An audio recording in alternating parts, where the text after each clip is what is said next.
webinar. So today we are very privileged to have Professor Merryn Voysey with us from the Oxford Vaccine Group. And I think there are few groups that have contributed so much to the global response to the current pandemic as the Oxford Group. I mean, millions of doses of vaccine have been provided by their work, and it really is a very big honour for us to have Merryn here.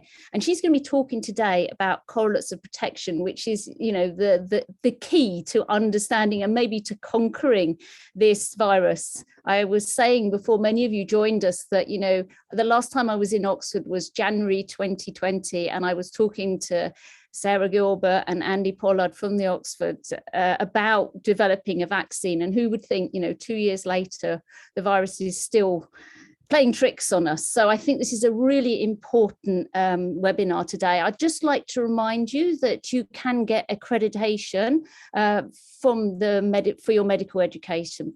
So it really, thank you very much, Merryn. It's a great honour to have you here, and we're really looking forward to your talk. Thank you so much for joining us, and the floor is yours. Thank you very much.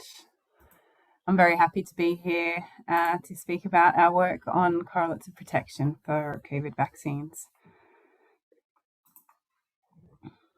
So just to start with a definition of what I mean when I talk about correlates of protection.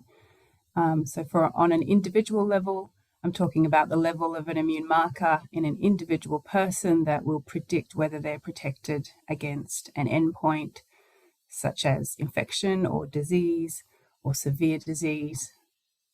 On a study level, a correlate of protection is the level of an immune marker that can predict the efficacy or effectiveness of the vaccine that you might observe in a large-scale study.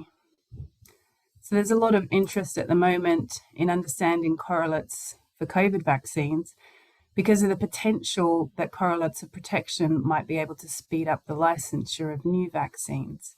So if you do have a reliable correlate of protection, then you can bypass the need for large, slow, expensive field trials for showing efficacy.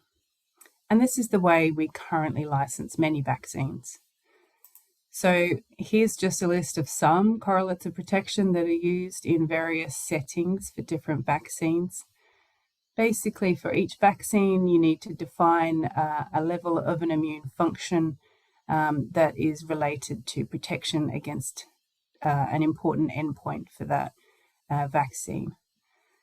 And then if you run a clinical trial in a few hundred people and you show that your vaccine produces immune responses that are above that threshold, then that can be enough to assume that the vaccine will be efficacious if rolled out in practice. And then following the rollout and the licensure of the vaccine, then you back it up with some sort of phase 4 efficacy or effectiveness studies looking at real world effectiveness. So for some of these, there are clear thresholds defined that are pretty well established, like measles. Here we have a threshold of 120 micro international units per mil. So this 120 threshold, actually I think this is a neutralizing antibody titer, but this was established a long time ago based on 8 people who were infected in a college in America. So some of these thresholds have not a lot of data behind them, but they have shown to be useful. So immune thresholds such as these, they're actually hardly ever true, but they're still useful. So what I mean by that is the literature is full of examples where somebody had disease, even though they had an antibody level above whatever the threshold for that disease was. So you can see case reports where there are cases of infection, or there's studies showing that different variations of the pathogens, such as different serotypes of pneumococcus, require different thresholds, and yet we just have the one that's used in this sort of setting. So even though there they're not strictly true 100% of the time. They still can be used to license new vaccines, and we do have vaccines that are regularly licensed using these methods. One of the other downsides is that these tend to be single measures of immunity, and I'm sure we all know that the immune system is far more complicated than that. But if you can measure something that's useful, it may not even be the thing that's providing the protection. It may be the thing that's correlated to the thing that's providing protection. But if it's easier to measure, and if you can measure it consistently, that might be more important in the long run. Pretty much one of the key things in all of these is consistency. If you set a threshold and yet you have an assay that is very variable from laboratory to laboratory, then the threshold in a sense becomes a bit meaningless. So in the past, how did we used to calculate correlates of protection? In times gone by, it's very common to run a phase 3 vaccine efficacy trial, and within that, you have a subset of participants that you take bloods from that are in your sort of immunogenicity cohort. And so you might have 10,000 people in the efficacy trial, but you might only have bloods on a few hundred. And so when you follow those participants up and measure disease in those participants who are enrolled, you can't look back and find what their immune response was to the vaccine, because chances are they weren't in the immunogenicity cohort. So other methods were used to kind of get around this problem to derive these thresholds. And this is one of the main ones, where you have vaccine efficacy observed, which is the attack rate in the vaccine group divided by the attack rate in the control group. So this is just your standard way of calculating vaccine efficacy here. And then along with that, you calculate another level of vaccine efficacy, which is based on the immune response. And this is the proportion who have antibody less than a particular threshold in the vaccine group, divided by the proportion with antibody less than that threshold in the control group. And then you use different levels of T for threshold, and you try those all those different levels until you get something that gives you an answer for VE-IMS that's the same as VE-OBS. And when these two VEs match, you say then that level of T for threshold must be the level that provides protection. And that makes a lot of sense when you look at this diagram. It's just a matter of moving this line up and down. So you have this reverse cumulative distribution curve where this is your vaccinated participants and these are your control group participants. So this is the level of antibody in those two groups. And here we have 12.9% of people are below this threshold of 0.18 in the control group, whereas 97.9% of people are below that threshold in the vaccinated group. And so when you do the calculation based on that threshold, you get a vaccine efficacy which was the same as what was observed in the trial, and therefore you take that as the threshold. But you basically have to try every level of every value along this x-axis until you find the one that works. The underlying assumption beneath this method is this one here on the left, and that is that you, when you have antibody at a certain level that's below a threshold, you have a certain probability of infection or risk. But once you hit that threshold, your risk drops to 0, and you're protected if you have antibody above that threshold. And so this kind of step function is the assumption underlying correlates of protection that have been derived using this method in the past. But that may not be a true assumption, and I explored this a few years back when I was interested to know a bit more about correlates. And I had a look at what would be the case if we used the same method, but this underlying assumption was not quite true. What if once you hit this antibody threshold, which I've just arbitrarily set at 1 using like a fictional antibody level. So if you hit the threshold of 1 and your risk of infection drops, but it doesn't drop to zero. There's still some risk of infection even with high levels of antibody. If that were the truth underlying our data, what would we observe? Or what if, as antibody increases, risk decreases in some kind of function? And this is just a linear step function that's on an angle here. So I just tried different assumptions because I thought probably this is too strict and most people would not really truly believe that there would be this step function that reduces your risk to zero. Nothing's ever sort of 100%, is it? So I did some modeling to simulate different clinical trials and see if we had derived a correlate of protection from that clinical trial, what would our conclusions be? And I tried 3 different scenarios. So on the left here, the scenario was a vaccine that was moderately efficacious, so it produced a good immune response. So the blue here are the people in the clinical trial, and the red are the people in the control group. And so you can see that the blue antibody levels have increased compared to the red ones. So there's a good immune response in those who've been vaccinated. And most of the people vaccinated have antibody levels that are above this dotted line. And the dotted line is what I've determined is the threshold that protects. So set there at 1, antibody level of 1, just to pick a number. And then I simulated the situation where you might have a very highly efficacious vaccine where everybody has an antibody level that's high enough to protect them from disease. And everyone who's unvaccinated has antibody levels below that threshold.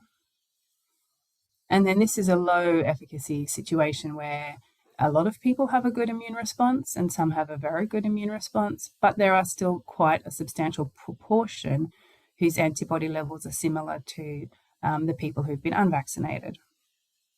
So you wouldn't expect high efficacy in this situation. So under those 3 scenarios and under the 3 different assumptions for what's happening underneath, I did some simulations. So if we start with the underlying assumption of complete protection using this step threshold where antibody above 1 completely protects you from any infection, what would you observe? So each dot in this figure is a simulated clinical trial where you vaccinate half the people in the trial and then you have a certain number of people end up with disease and you calculate vaccine efficacy and you use the method where you try all the different levels of antibody in the data to determine what the correlate of protection is. And then that dot gets plotted. So then there's 150 different clinical trials here of different sizes. So the dotted line here at 1 is the true correlate of protection that was specified when I simulated the data. And then the red dotted line is the true vaccine efficacy underlying the simulation. So when you end up with a clinical trial that gives you a vaccine efficacy observed in the trial that is the same as the true vaccine efficacy right here where it overlaps, you get a correlate of protection that is spot on. So the dots here are on the line of 1. But if by chance your randomized trial gives you a vaccine efficacy that's observed in the trial to be higher than the true vaccine efficacy, because there's random variation, you never get things being exact in clinical trials. There's always a confidence interval showing roughly the degree of variability. So you do get estimates that are higher than the true parameter and estimates that are lower than the true parameter. And if you have an estimate that's lower, you would have a correlate that's higher and vice versa. If you have 100% efficacy, you cannot do this calculation, and so you get nothing. And if you have a vaccine that's poorly efficacious, it's the same pattern but more spread out, and you do get this second distribution of weird numbers at the bottom. So, but that's in this situation where we have 100% protection if we're above the threshold, which probably most immunologists would agree is not likely to be the truth underlying what's happening in reality.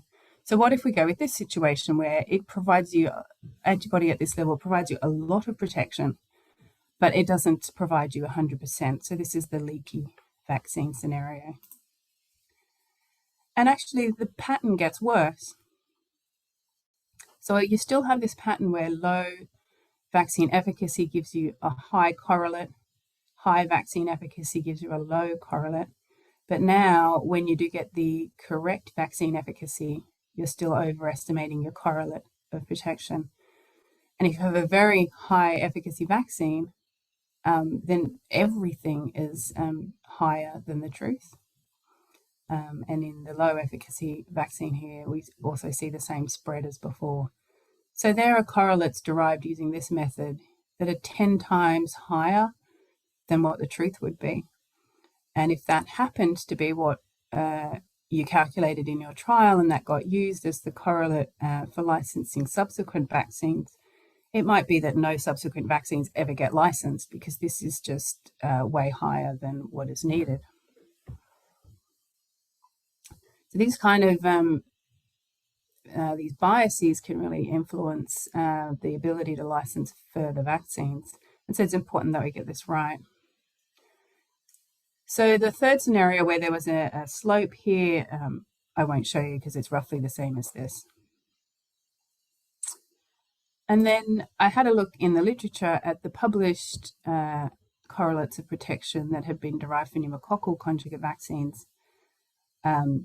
There's 3 that were combined to give us the overall 0.35 value that's used, and those 3 trials are asterisked here. And then there's a few other estimates derived from other studies and a few different formulations of the vaccine.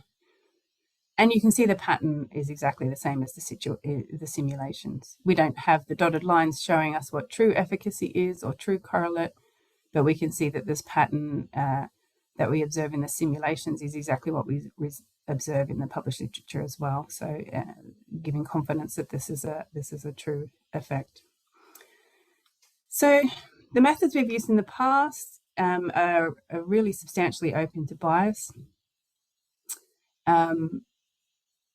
When it comes to COVID, we've been in a different world altogether.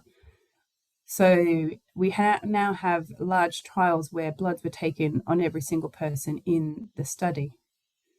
And that was never the case with previous phase 3 efficacy trials.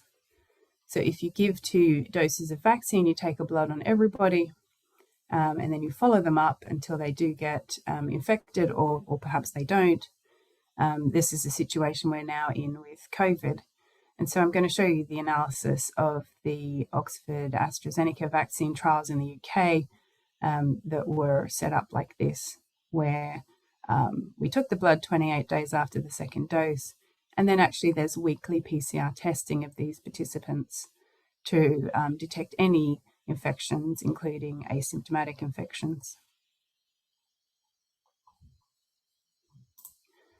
The data from this, for this, comes from not the most recent winter, but the one a year ago, which seems like an eternity ago now.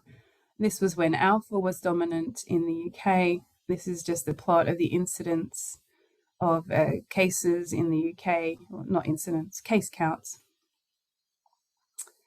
And this is the period within which we have data that are used in these analyses.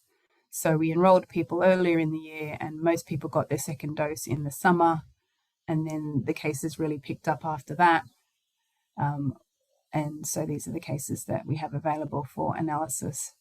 We then introduced the vaccines in the UK, enrolled them out, so most of the trial were unblinded and vaccinated. And so we have this cutoff where we haven't included anything that occurred after that because a lot of people were vaccinated. So there's 4 assays that we've used in the analyses. We have binding antibody from the multiplex assay using the MSD platform at PPD Laboratories, which gives us the anti-spike and the anti-RBD IgG outputs. We've got neutralization measured using the pseudovirus neutralization assay at Monogram and the live virus microneutralization assay at Public Health England. And what we did was look at the level of the antibody and how that predicted whether or not the person became infected. So these are the plots for having symptomatic COVID-19, which in our trial was defined as a PCR positive swab and symptoms at least one of cough, fever, shortness of breath, anosmia or ageusia. And the dots here are individuals or groups of individuals who have the same risk factors. So these analyses are adjusted for various baseline characteristics that might predict your risk of being infected, and also predict your immune response, and also predict whether or not you have an antibody marker available for analysis, because although we took bloods on everybody, there wasn't time or money to run every single sample. So we've run a group of samples and of people who were not infected, and then we ran all the samples from those who were infected. And so there's some sampling design there that needs to be taken into account into the analysis. So other factors that are included, like age, sex, ethnicity, whether or not the person was a healthcare worker, and BMI, etc., are in here, which means you get a spread of data. So the way to look at this, you have on the x-axis, you have increasing levels of immune markers, and on the y-axis, you have the risk of infection. And you can see that the predicted risk decreases as the antibody level increases. And so people who have the same level of antibody, so here if you had antibody at 200, you might be amongst a group of people with risk factors that meant that you have low risk, but at the same antibody level, you can be amongst people here who have higher risk. But on average, when you look at the central trend of these, it's a decreasing function. So then once you have analyzed the data just for the vaccinated people in the trial, you can divide this green line, this median risk, by the risk in the control group. And that's just a single number, the proportion of the control group that got infected. And then that turns your risk into a relative risk rather than an absolute risk. And then when that's plotted here, you can see, you can read off a relative risk and how that's associated with a level of antibody. So here, a relative risk of 50%. If you look across to where that hits the line, it comes down to here, and that's 29 on this assay. A relative risk of 20 here, which is equivalent to 80% vaccine efficacy. You read that across and you get an antibody level of 264 here. So what this does is turn these into relative risks. You can plot this differently. You can plot it as vaccine efficacy by turning the relative risks, just taking 1 minus the relative risk and expressing it as a percentage. So here we have increasing vaccine efficacy with increasing antibody levels. And the idea with this kind of plot is that then you can run another clinical trial, read off the antibody level, the average antibody level in your clinical trial, and sort of determine what level of vaccine efficacy you might expect. So if you had a very high antibody level in your clinical trial, the geometric mean of 2000, take that up to where the line hits and then read that across, you'd expect more than 90% vaccine efficacy.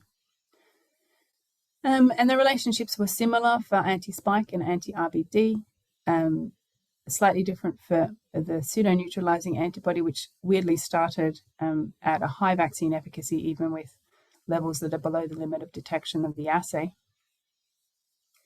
And then the live virus neutralization showed quite a strong effect. Now, we're not the only ones to have done this type of analysis with clinical trial data from COVID vaccines. Peter Gilbert's team in the States used the Moderna phase 3 efficacy trial and did exactly the same thing. And so here's their plot for the pseudovirus neutralizing antibody converted using the WHO standard into international units. And here's our same plot converted into international units. So with the WHO standards, we should be able to put these side by side and compare them with each other. Supposedly we're measuring the same thing now on the same scale. Now you can see that actually the numbers on the x-axis are very different in these two, but that's because the vaccines themselves are very different. The Moderna vaccine induces really high antibodies and really high neutralizing antibodies. So the numbers on their axis here are a lot bigger. Ours just goes up to 250, theirs goes up to 10,000. So the histograms here of the data, or the density distribution of the data here, they're not overlapping. But if you shrink down our plot so that it is fit onto the scale and overlap the two plots, this is what they look like, and they're surprisingly similar. So the curve, the green curve here is our results, and I've overlaid that on their black line, and I've sort of marked it as a dashed grey line so that you can see it through.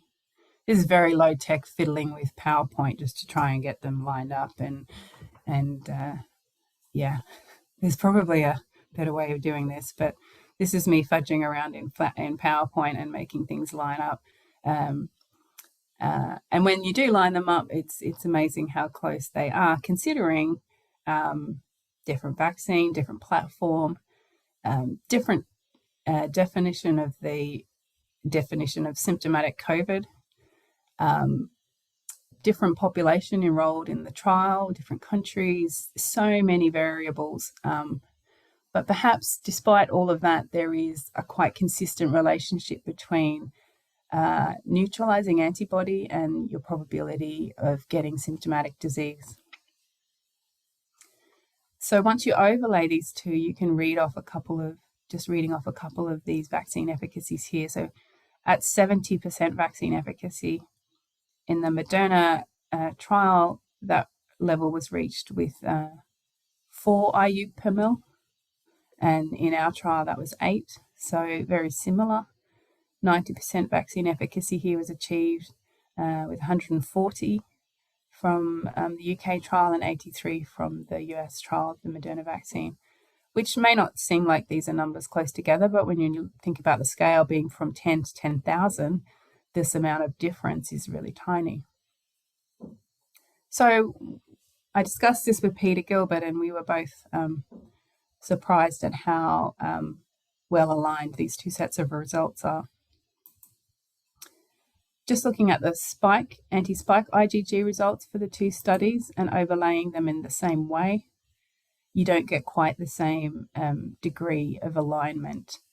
However, you do have to consider that the Moderna trial here doesn't really have much data below 1,000 or maybe 300 here. So most of this part of the plot, the confidence intervals are so wide you can't really consider this to be useful results. I mean, most of the Moderna vaccine data is up here, and most of the UK AstraZeneca vaccine data is here in the green. So where they do align at the top here is where most of the Moderna data is. So perhaps at that level, we have agreement between the two studies, but it's a little bit difficult that the two sets of antibodies just don't hardly overlap at all. In the UK study, we were also able to look at asymptomatic infections. Because we did this weekly swabbing, and then we got the results direct from the NHS, we were able to detect cases that had no symptoms at all. And maybe not surprisingly, when we did the analysis, there was no relationship between antibody and asymptomatic infections. So this could be that our antibody levels in this trial are too low, and that if we had higher antibody levels, perhaps it would be protective. But it also could very well be that we're not measuring the right thing here to give us a correlate for protection against asymptomatic infection. perhaps we need to be measuring mucosal antibodies, perhaps we need to be measuring IgA. There's a lot of other ideas of what this what you could measure to determine what protects you against asymptomatic infection. But consistently, flat lines here, or lines that look a little bit curvy, but the confidence intervals are so wide that they're effectively no relationship. So the goal of having a vaccine that protects against asymptomatic infections, I'm not sure that's really the goal anymore, because that's been very hard to achieve. And now we're looking at new variants and protection against severe disease. So with new Omicron and other variants, the vaccines do hold up against severe disease, but don't seem to provide complete protection against infection. And in a sense, protection against hospitalization and severe disease is far more important. It's really hard to derive a correlate of protection against severe disease because you need breakthrough cases of severe disease in those you've vaccinated. And thankfully, the vaccines work to prevent that. And so you don't get those cases. And so you end up with no data to analyze. Really, the only cases in vaccinated populations in any of the clinical trials are fairly mild cases. So we can only derive correlates for mild disease, which in the end isn't the correlate we need. But we have a few. This is from some data we have from our efficacy trial in Brazil. And we have currently 9 cases where the WHO score is 4 or above. So we classified a WHO score of 4 as hospitalization because that's the level at which some degree of oxygen is starting to be needed. And then a WHO score of 6 is what we classified as severe disease for this study. And we have 9 cases here, 8 of which are WHO score 4 or 5. So they're still not really severe, but they did need to go into hospital. They might have stayed overnight. They might have had a bit of oxygen for a day or two. And it's interesting that the pseudo-neutralizing antibodies in those people 28 days after they had their second dose were majority at the lower limit of detection of the assay. It's a small number of people, so we can't draw firm conclusions on that at the moment, but it's data that we're looking into a bit more. And of course, now we're on to third doses, aren't we? So the days of just having 2 doses and then that's enough seem to be passing us by, and we need really correlates for booster doses. So that's another difficult thing to achieve.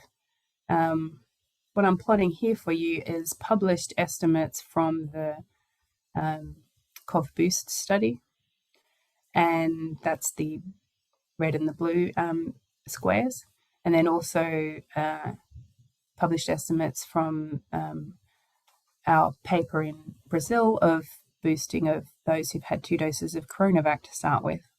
This just is a paper that just came out in preprint a week ago. So the red squares here are those people who had Pfizer BNT vaccine as their first 2 doses, and then they're either boosted with Pfizer, with Moderna, or with Oxford AstraZeneca vaccine. And then the blue squares are the people who had 2 doses of ChAdOx, Oxford AstraZeneca vaccine, and then they're boosted with Pfizer, boosted with Moderna, or boosted with a 3rd dose of ChAdOx.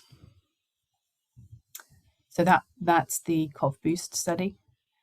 And then the orange ones are the Coronavac study. So here we have 2 doses of Coronavac boosted with Pfizer as a 3rd dose, 2 doses of Coronavac boosted with ChAdOx, and then J&J booster, and then a 3rd dose of Coronavac as the booster.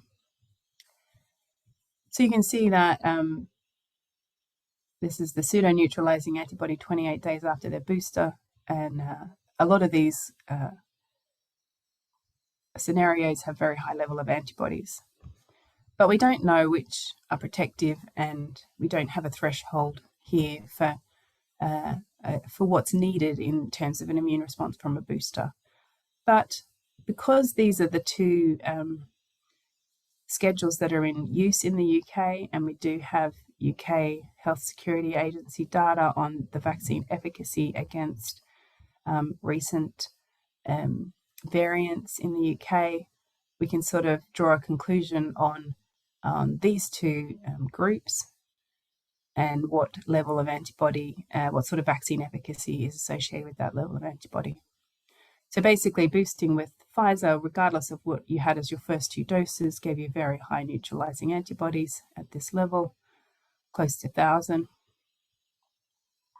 which gave very high vaccine efficacy against symptomatic infection for Delta, less vaccine efficacy for Omicron, and then hospitalization was still quite high for Omicron. These estimates, every time I look, there's another estimate from the UK Health Security Agencies, and there's analyses showing decay of protection depending on the time since vaccination. So there's a lot of different numbers that could be chosen here. But generally, hospitalization, the vaccines hold up against hospitalization with a booster. The anti-spike IgG results are quite similar. This is the same plot again, but just showing anti-spike IgG. So once again, these two are the schedules in use in the UK and showing good protection. Which makes you think that other vaccine as a booster would also provide good protection. In the UK, we don't have the full Moderna dose as a boost. We have half, so it wouldn't be as high as this, but it would still be very high. So I expect it to still be up here, similar to Pfizer. And then when you're boosting CoronaVac, Pfizer gives you very high antibody boost, as does Oxford AstraZeneca, J&J, etc. So there's some really good options for boosting. So to wrap up, we're in a new world now of new variants, and we really need correlate.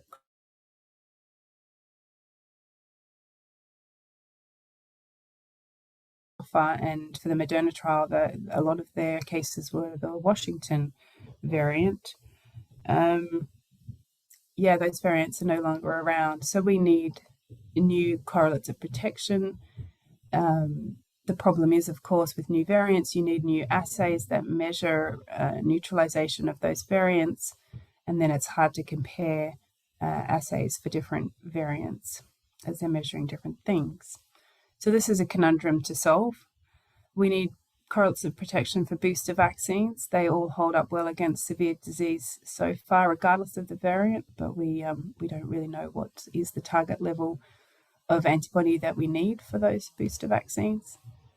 It'd be really good to understand the protection against severe disease better than we do, but the data are sparse on this.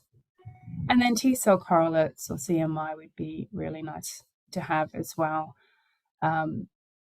Although these trials took serum on everybody after vaccination, collecting PBMCs on everybody is far more difficult, and so that's not happened. We only have that on a subset, and so defining correlates for T cells is much more difficult. But hopefully we'll get there as well eventually. So that's the end of my slides. Happy to take questions. Thank you so much. That was an absolutely beautiful talk. It was really, it was so informative and really very convincing. It was really nice coming from the laboratory side. I often think, there's so much variation in laboratory assays between pseudotype and live virus neutralization, and you showed that essentially the trends are the same, although the levels might be slightly differently. It was really lovely. I would encourage everybody who is on this webinar who has questions to type them in the chat. There is one question I'm going to read to you first, but please get typing, everybody. I'm sure you've got lots of questions. The question is from Christopher Green, and it says, so a difference in antibody thresholds for vaccine effectiveness gives an insight into how much protection is afforded from other effectors, such as cell immunity, ? So the question is, in a way, what's the relationship between antibody thresholds and cellular immunity, I think? Yeah, good question, Chris. Thanks for that. You have your answer. She's laughing. So we don't see a hugely close correlation between antibody and like early spots in our trials. There's bound to be some relationship between what's happening at a cellular level and what's happening at an antibody level, but it's hard to quantify. And yeah, I'm not sure what we're going to see when we look at early spots and other cellular measures in terms of correlates of protection. We might not see anything, but we need to have a look and get that data and see what insight we can get from that. Yeah, I think, I mean, the role of T cells is really important in understanding correlates, isn't it? Because they play a very important role in a way conducting more about protection against severe disease rather than infection with the cellular responses. Yes, that's a really interesting and important question. It's quite interesting. I don't know if Geordie's on the call, but in the VACCELERATE, we have a work package looking at immune assays. And one of the assays because most labs can't do, ELISpot, they can't process PBMCs. In the VACCELERATE trials that we are planning now, we will use a very simple assay where you stimulate whole blood with peptides. And I was thinking that this type of data would be really important moving forward in being able to look at correlates of protection, because it's a much simpler assay if you just stimulate whole blood and run a PCR looking for certain genes, rather than looking for separating live cells and trying to look in the ELISpot. So maybe with the way the field is advancing, we may be able to give you the data that you would so desperately want to be able to examine that. I can't see any other questions. What I was wondering about, how do you, in a way, you showed us here the RBD, the IgG spike, the pseudotype and the live, but how can you make it so that we understand the sort of layers of the immunity? Is there a way you can, in a way, you've modeled the data that we have and beautifully showed us protection, but is there a way you can make it more multifaceted? Yeah, so this is one of the downsides of what we've done so far, is that we've looked at each immunological marker separately. And so we can't, from those analyses, say how much protection is from one and how much is from another. No, with Peter Gilbert's paper, they did sort of try and quantify a few more aspects of this, like what proportion is due to the first dose, what proportion of protection comes from, just that first dose, and what comes from the second, and things like that. But yeah, that's something to work on. There are methods of combining multiple readouts into models,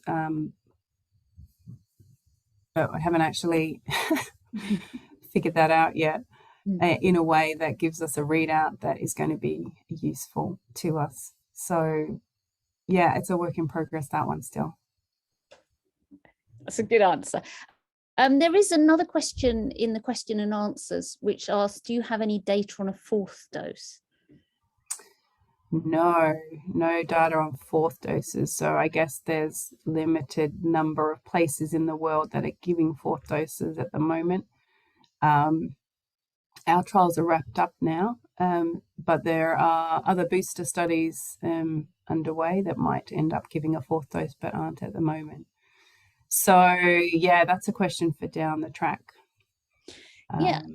I was wondering also, in a way, there's probably a biological threshold of antibody as well. You showed these nice curves.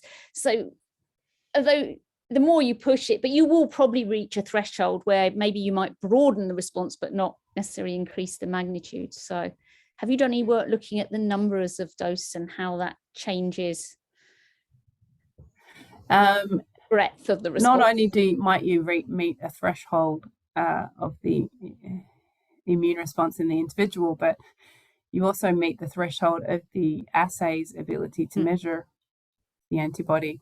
So for the estimates that I showed there for the boosting of CoronaVac, where we used the PPD assay, which is an assay that's approved for regulatory use, and yet we hit the top threshold of that assay for some of the responses. So we've got both a measurement problem and a problem of how high do you really want to push the immune response in an individual in terms of their antibodies.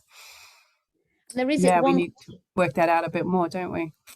And coming from the flu field, I'm always worried about original antigenic sin. Are we pushing our response back towards the Wuhan when we see that the Omicron is a sort of separate antigenic group? So can you include things like that in your models? Well, I don't have any data on Omicron, protection, because it's just so new. Yeah.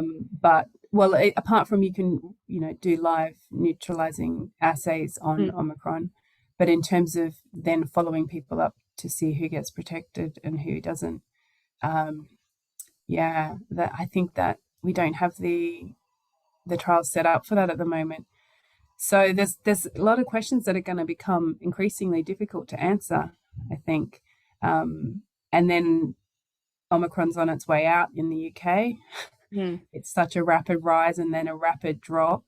It's not going to be the one that comes in 4 or 5 months' time. Maybe we'll be facing a different one altogether. So it's such a conundrum, isn't it? Because you don't know which is the next variant and whether it's going to be similar in some way to Omicron or completely different. Yeah, expect the unexpected. And Gilbert Donders says that was his question that I asked. And there is another question here about mucosal IgA. Would mucosal IgA tell you more about asymptomatic cases? Possibly, yes. And I'd love to have that data, but that's also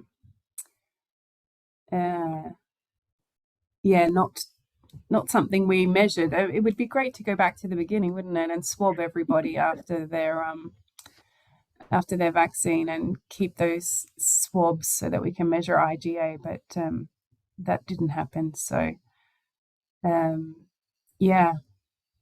was just thinking, coming from the flu field, that really what you've achieved as a group, the Oxford group, you've achieved so much. Yeah, it could have been better, but not that much better. So you should really all pat yourselves on the back and think that it has. Yeah, when I say to them next time I want PBMCs on everybody, they just laugh at me. Yeah, I understand that coming from the lab side. So, are there any more questions? It's been, let me just several, yeah. So, and of course, T cells, the role of T cells in asymptomatic cases, and particularly cross-reactive T cells to human coronaviruses, is perhaps it's more complex than just local IgA. Yeah, there is some work being done. I know the Gates Foundation are trying to figure out if there's enough PBMCs stored from different clinical trials or different other studies that we could pool those PBMCs and say something about correlates or based on T cell responses, because any single clinical trial might find that difficult to achieve. But maybe there's ways of connecting different researchers with different trial data sets to work out some further T cell work. So perhaps that's let's see, are there Well, everyone is here. It says, yeah, there's about the next webinar, but I was just going to say that VACCELERATE in a way is a clinical trial network across Europe, and it will be lovely to be able to collaborate with, say, you on the work that we're doing and on the trials. And I think that what you're pointing to is, you know, globally together we can overcome this virus, but we have to understand particularly correlates of protection and how the vaccines are working, how many doses we need, and actually what the impact of each additional dose is and where the vaccine should be distributed. I mean, I think there's a lot of ethical and moral questions as well as scientific questions that need to be resolved. I'm just looking in the chat. I can't see any further questions. I would like to say that was absolutely fantastic. Thank you so much. It was a pure delight to listen to you and lovely to discuss your work with you. I hope next time I'm in Oxford, I can come and visit you. Absolutely. It was really nice. So on behalf of the VACCELERATE consortium, I'd really like to thank you. I'd like to thank the people that joined us. And I would like to, there's a nice message in the chat saying the next VACCELERATE webinar will take place on February the 16th at 1600. So, and if you look in the chat, you can register there or you can register online. So thank you very much. Thank you. Okay.